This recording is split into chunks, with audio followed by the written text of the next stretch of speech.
Golconda jewellers తెలంగాణలో మొట్టమొదటి factory outlet మన కొత్తపేటలో ఫిబ్రవరి 14న గొప్ప శుభారంభం. నీళ్లు లేని చోట మీరు బ్యారేజీని ప్రతిపాదిస్తే దాన్ని రీఇంజనీరింగ్ చేసి సెంట్రల్ వాటర్ కమిషన్ సూచనల మేరకు నీళ్లున్న చోటికి దాన్ని మార్చి ఇవాళ 3 ఏళ్లు నీళ్లు ఇచ్చి చూపించాం. మేము 3 సంవత్సరాలు పంటలు బండినాయి.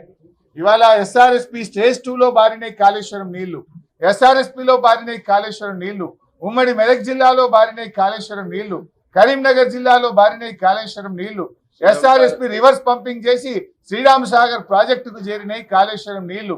దాని ద్వారా కోట్లాది రూపాయల పంట బండింది, 3 కోట్ల మెట్రిక్ టన్నుల వడ్లు బండినాయి. నిజాలు చెప్పకుండా కేవలం ఒక సంఘటనను తీసుకొని మీరు బురద జల్లే ప్రయత్నం చేస్తున్నారు.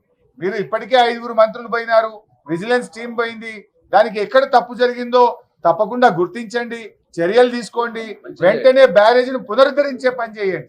ఇవాళ కూడా నీళ్లు తీసుకోవడానికి అవకాశం ఉన్నా నీళ్లు తీసుకోకుండా, రైతులకు నీళ్లు ఇవ్వకుండా కేవలం గత ప్రభుత్వం మీద బురద జల్లాలనే ఒక దురుద్దేశంతో మీరు ఇలా ప్రాజెక్టును రెక్టిఫై చేయకుండా, రిస్టోర్ చేయకుండా కాలయాపన చేస్తా ఉన్నారు.